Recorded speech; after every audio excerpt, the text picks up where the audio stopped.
In the 1920s, the roadmap for a young woman's life was practically set in stone. Graduate from high school, get married, and start a family. But Martha Lafite Thompson looked at that map and chose a completely different route.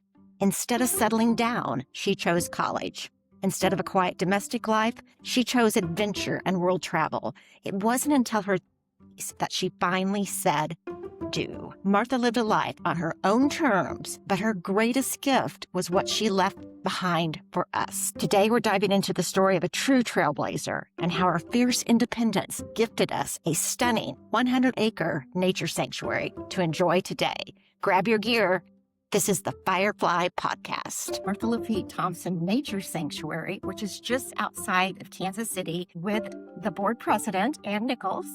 And we are going to talk about an extraordinary visionary, Martha Lafite Thompson, and why she was so extraordinary in leaving this land that is privately held for the public to enjoy. So Martha Lafite Thompson was in 1911. She graduated from Liberty High School. Actually, we're in Liberty proper. And we're going to start by asking Ann, since she knows all about Martha Lafite. She's been on the board for 8 years.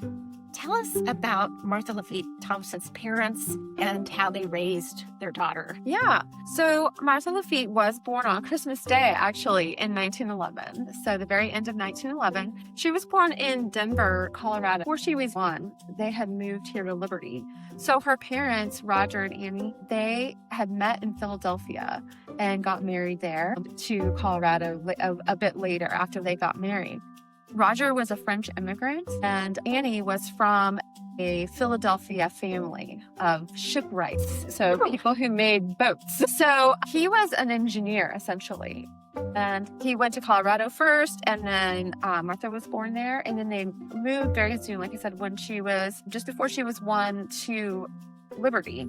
And he did that because he purchased the power company here in town, and he was going to run that. And so that brought them here. There's not a lot known. She was young. We have a handful of photos that are just adorable. She was a very adorable and cute child. We have a handful of photos, and we know more about her life more into her 20s. But she did graduate from high school in 1929 from Liberty High School. And she was a part of the Bluebird Club, which was basically...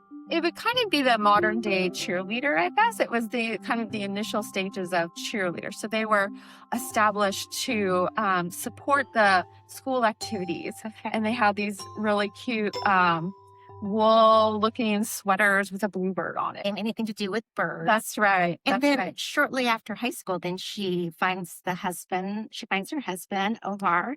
Is that correct? No, it was actually quite a while before she found him. Yeah. A little bit of a dry spell after high school. Well, I wouldn't call it that, actually. So when Martha graduated from high school, she went to college for a year at William Jewell. And then she went to Stevens College in Columbia for a year. And Stevens was an all-girls school, and I believe it was a 2-year school at the time. Okay. So that she would have finished her second year. She was listed in the yearbook there as a senior. Oh. So then she actually went to Mizzou. She went to the University of Missouri in Columbia, and for another 2 years. And we know that she graduated. We don't know the exact degree that she got from there. My guess personally is either French or art history, based on, at Stevens, she was a French major. And but she had a real interest in art and art history. And so I think there's a possibility that she might have been involved. I'm sorry to jump to the husband. I didn't realize she was so well schooled and so hungry for knowledge, which probably was a little bit unusual back in the 1920s for a woman to go and get that many degrees. When I traced a lot of her friends, and several of her friends did go to college, but it was very much the norm to get married and have children. Okay. That was very much so that she went to college, and she went to several colleges, but then she did move back home with her mom. So in 1929, when she had graduated from high school, her parents actually divorced, which was pretty unusual for that time. But she had a really good relationship with both of her parents. So she moved back to Liberty and lived with her mom. Her dad moved to Kansas City, to Hyde Park. And so he had started a business there. And so um, they had a lot of interaction still, and they saw each other very frequently, she and her dad, even though they were somewhat far apart for that time, right? In Kansas City versus Liberty. Right. So she's taken in all this experience. She luckily had a positive experience with the separating of her. So when does the husband come into the picture?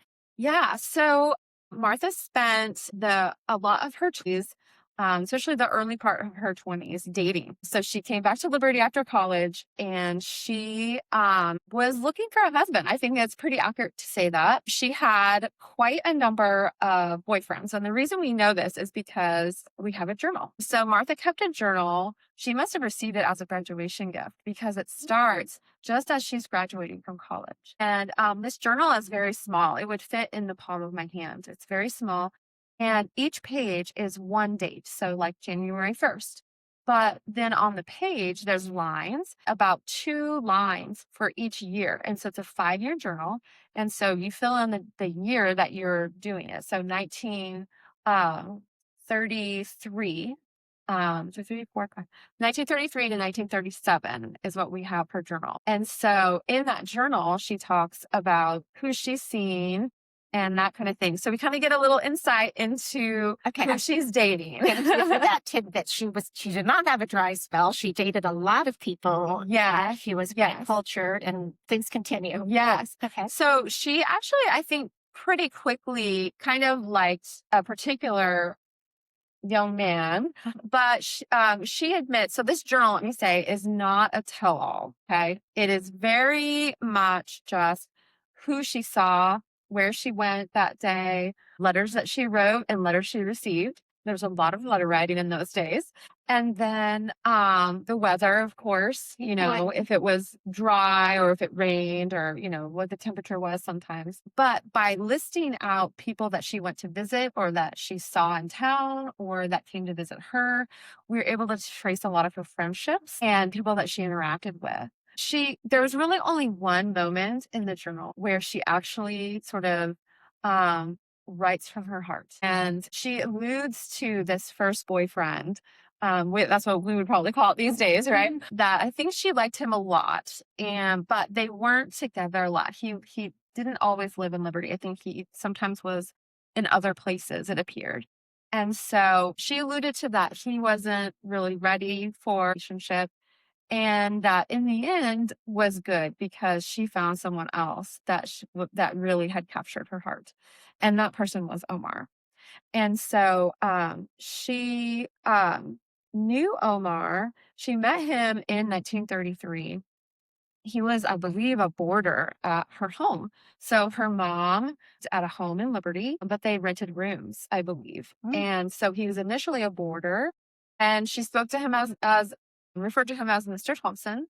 And then over time, as they became friends, it started becoming Omar and more familiarity. So they got married in the 30s. Actually, so I think there's a bit of a mystery. So they, as I mentioned, they had met in 1933, so they knew each other. And I would say they sort of I would say it was friendship for quite a while. And then I would say that they were probably courting. Over that period of 5 years, she started seeing other men less and less and less. And so she became more kind of attached to Omar. And, she was maturing. She was getting a bit older as well during that time. But I believe that they got married in 1946. I cannot prove that. So things move a little slower than the present day. For a long time, right? From 33 to 46. So it's not 100% because we can't find a marriage certificate for that. I've searched in many counties in Missouri, destination weddings perhaps, but I haven't been able to find it. But strangely enough, by using the phone book, the Liberty, because that's when his name appears with her name in the phone book. Nice. And what type of courtship, or when they got married, what did they do? What were their hobbies? Yeah. So her journal mentions that they talked about books and plants. So Omar was definitely, horticulturalist for sure. And then they would take drives in the country, that kind of. So those seem to be their common interests, right? The outdoors. I mean, she had such a love for the outdoors, and he loved plants. And so I think that was something that they Sure. had in common. And then the land purchase that we're sitting on the 50 acres that Martha Lafite Thompson owned. And then we, of course, garnered another 50 acres. Tell me how the land was acquired in 1950s. Yeah. So in 1954, Martha purchased 53 acres where we are right now, where Martha Lafite Nature Sanctuary, where the nature center is, and the driveway and the picnic shelter and all that. They built a home on the property, which is still here, and our current director lives in that property. And they developed it a little bit, like they made some trails initially. She was quite the horsewoman. She loved horses. She was very well known for being a very good rider and always had a horse. I think from the age of 9, she had a horse. And she would ride everywhere. People just knew that was Martha, that she was going to ride that horse everywhere she went, into town, out to see friends, everywhere. So she rode her horses a lot out here and developed some trails, both for, I'm sure, walking and but for her horses as well.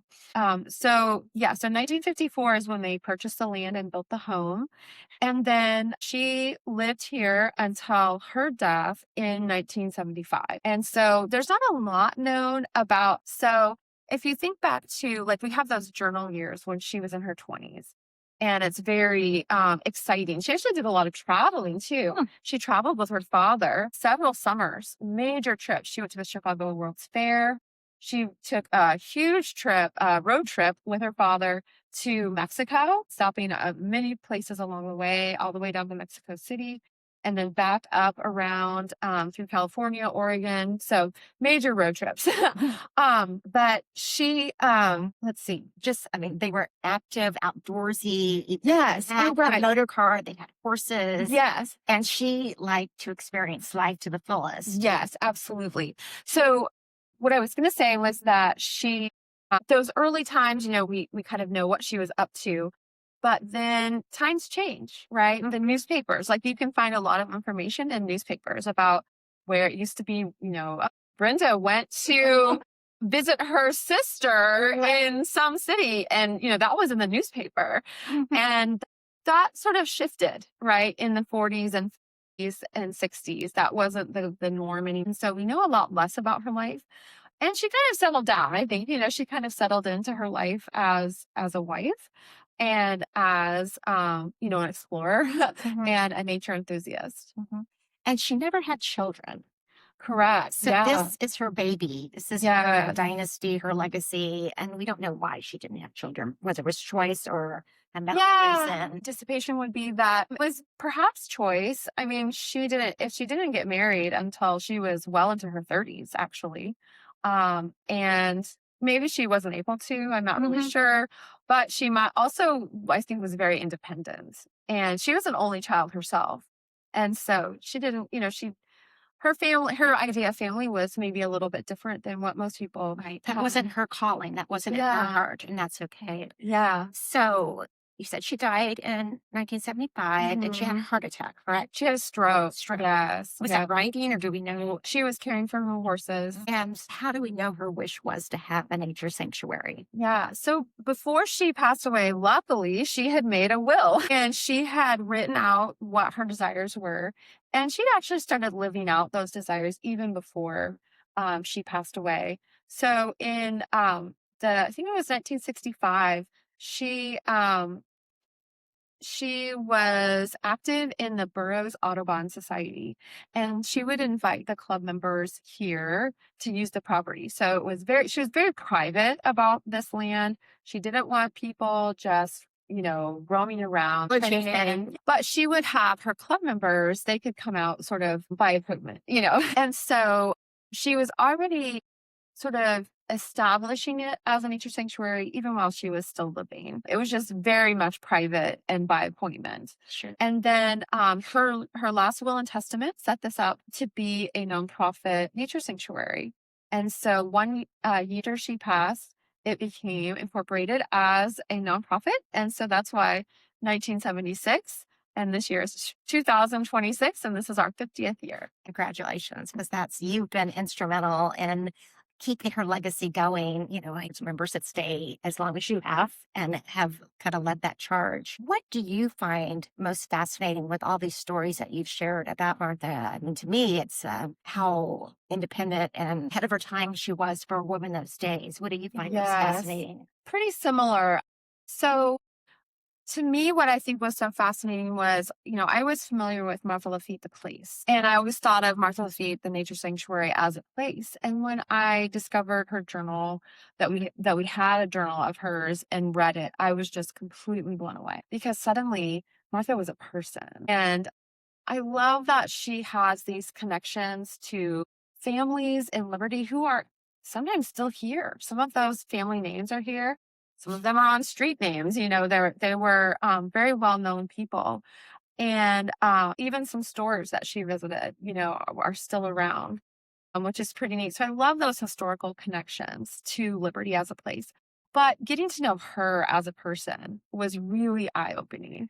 And that she had such a personality, that she, I would say, just really lived life on her from the get go. I mean, it was, she was going to do things her way, not being conventional. And I Right. really enjoyed I that. love that. I love that she was leading that charge in a day and age. Well, probably women were told, get married, have children, get a dowry from whatever.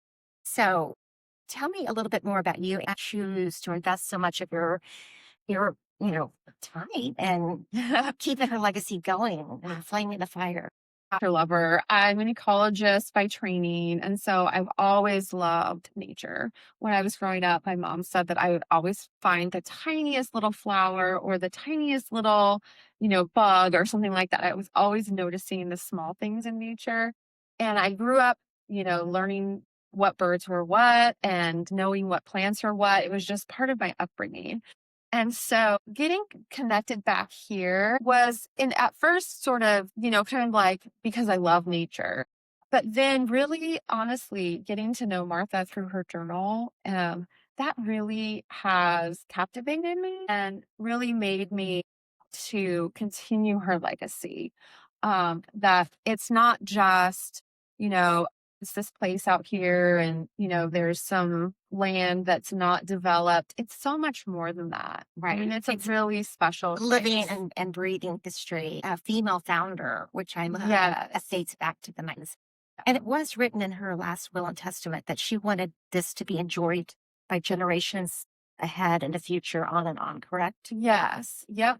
And you're obviously making sure that happens. Yeah. Well, there's of course a lot of people who came before me who had the building. The building was built in the 80s and then added on to in the 90s. And that was sort of the heyday in a way. Seemed to be a lot of funding, a lot of interest. Liberty was a smaller place. And, school kids would come out here like it was very common that every elementary school would visit once a year. So it was kind of a different time in a way before I really experienced a lot of growth in Liberty itself. That growth has meant that kind of, fewer people are and as connected to nature as Yeah, and when you look at other nature sanctuaries in the Kansas City metropolitan, and I'm talking about Burr Oaks and Blue Springs, that is ran by the government. right. Yeah. A lot of the great nature sanctuaries in this area are Missouri Department of Conservation. And the one in Lawrence is the same situation. So they Right. have the They have staff, yeah, and the the funding. funding. Yes, because they can get government funds, whether that's local or state level or even federal level money to This is still support. This is still privately private. Yep. held by a trust and one employee. That's Currently we have one full-time employee and we have a little bit of a part-time bookkeeper. Yeah. So, and segueing into the challenges that Yeah. a privately held nature sanctuary faces, and what is this one facing? Yeah. So, like any business and probably many nonprofits, right? It's always an issue of funding. And we've had a number of financial sort of events that have affected our whole country, right? And we think back to the tech bubble in the 2000s, right? And then there was the housing crash in 2008. And then, of course, COVID. And in 2020. And so, these kind of things don't just impact us. I mean, they've impacted many people, and it's changed the way school systems function. It's changed the way people can spend their money, that kind of thing. And so, yeah, so it's always a financial challenge. And that's why we've been working harder to put ourselves back into the community to say, hey, we are still here. We are celebrating 50 years. And there's some amazing stuff going on. I mean, I'm just looking out the window here. There's two hummingbirds just zoom by. There's cardinals. There's indigo buntings. It's beautiful. There's lots of activity. The grassland is growing. We were able to have a burn, and the grassland is just beautiful right now. It's green and lush, and it's going to be filled with wildflowers soon. And we have woods just in the other direction, and we'll hear the barred owls hooting. And we have so much out here. And speaking of the owls, you have an owl walk coming up. So let's segue into what events are happening in 2026. What is an owl walk, and when is that occurring? So our focus this year has been on birds and bird watching, because we really wanted to get back for our 50th year to our roots. And I think our roots are in bird watching. And we have such a huge diversity of birds that are here. And so some of the ways we're highlighting that, one is the owl prowl that you mentioned. So we had one back in January, actually, in the winter, and that went very well. But we have one on June 13th that's actually already sold out.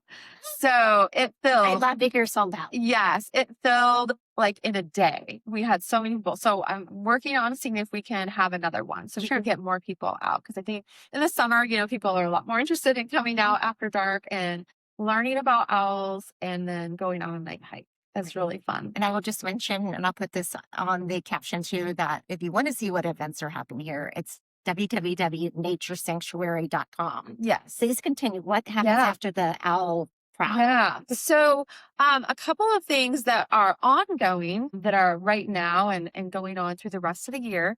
One is a bird exhibit, which is all around us here. So our nature center activities that, we try to have things for kids to come and learn and experience hands-on. And so we have several stations all around us where you can learn about different aspects of birds, about birds and birding. And so that's kind of an indoor portion that's open whenever the nature center is open, which is Tuesday through Saturday, 9 to 5.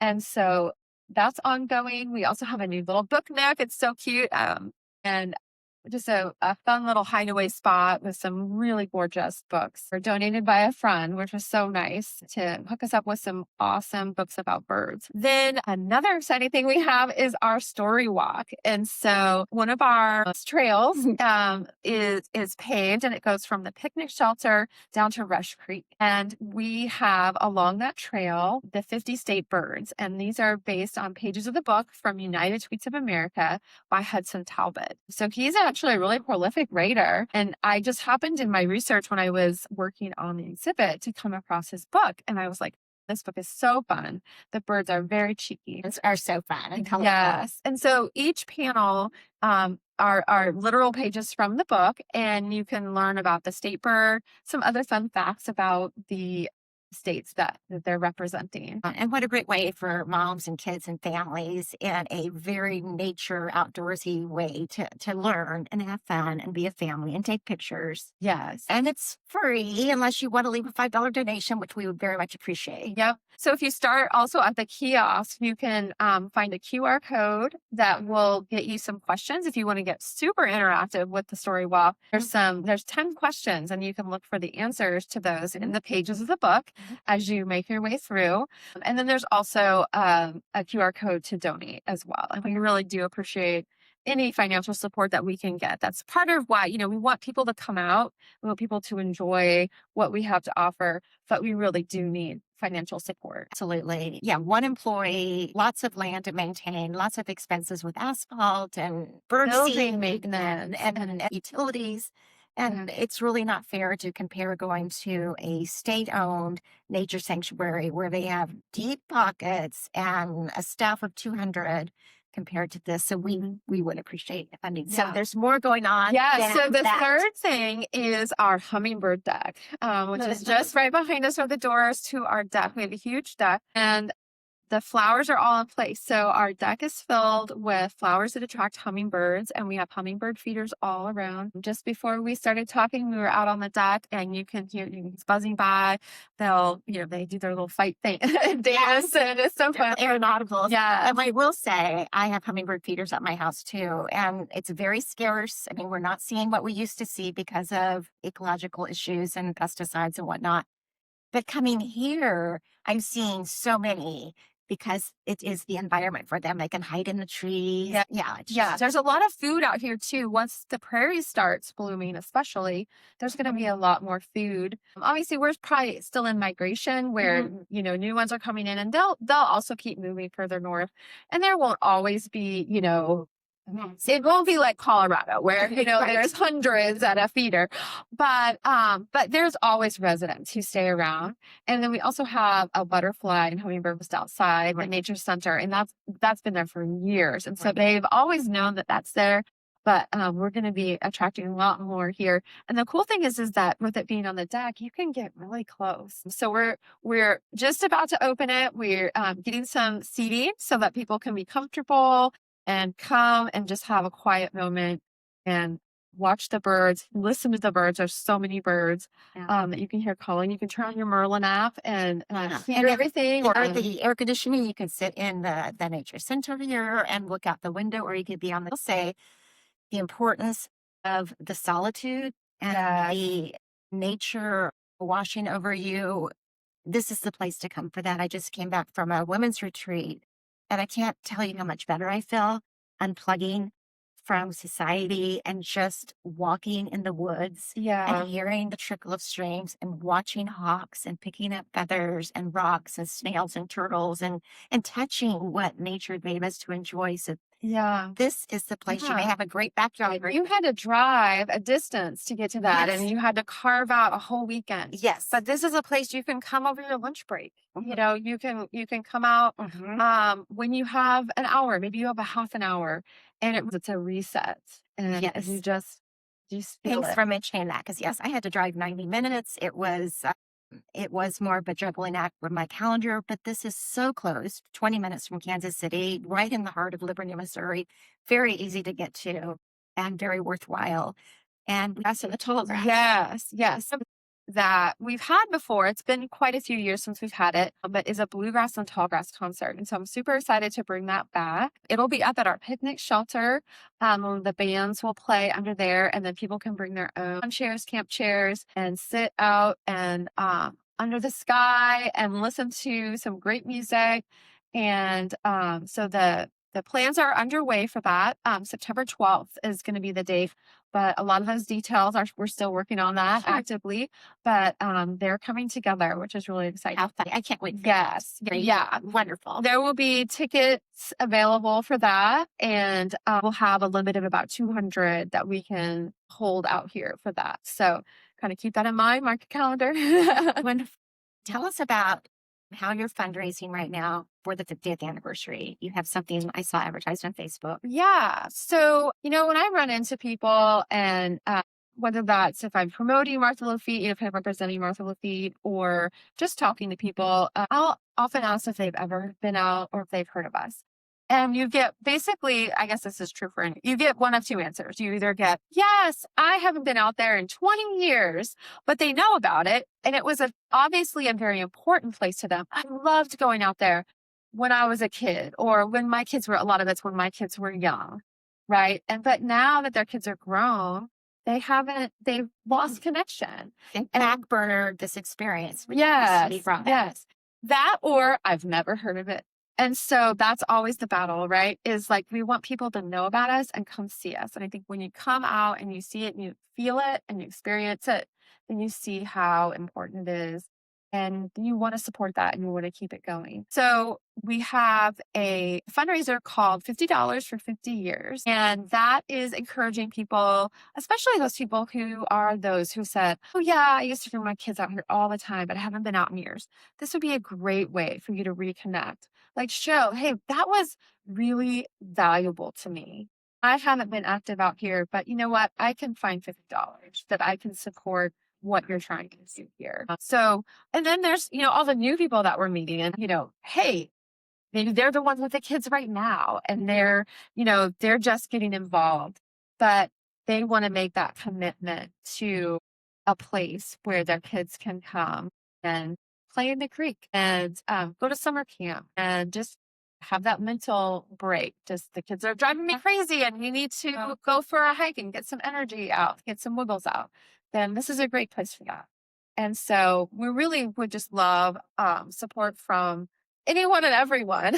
And of course, more, you can always get a membership. There's some member benefits and that kind of thing.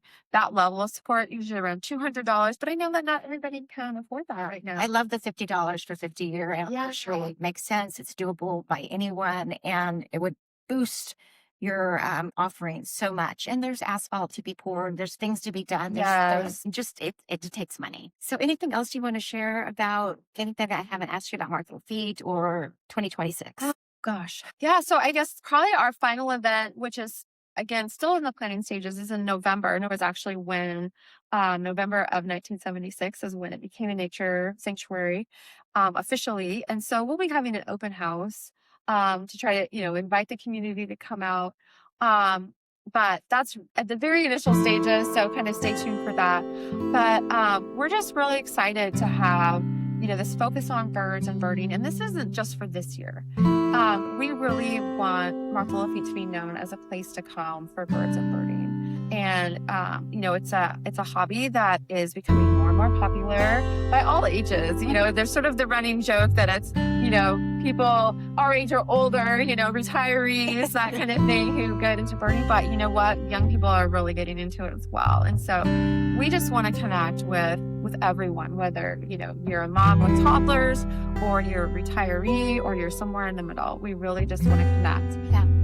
And you have 4 miles of trails. Yeah. Just so much to enjoy by anyone of any age. And we all need more nature in our lives and less keyboards and television, I'm sure. Yes. You can relate to that. Yes. So I want to wrap up and say 3 takeaways about Martha Lafite Thompson from my vantage point in leaving a legacy and just leaving her light in the world. That I think she's representative that any woman at any age in any century can leave a legacy. And there's no need to conform and be someone that you're not. Just be you.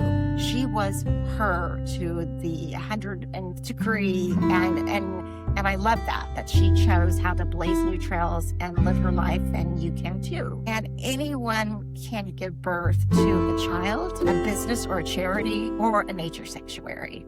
So don't play small, play big, and leave your light and your legacy in the world and follow your heart. So thank you for listening. Thank you, and Nicholas, for sharing all these wonderful stories. And please come out and visit Martha Lafite Thompson Nature Sanctuary or go to the website www.naturesanctuary.com.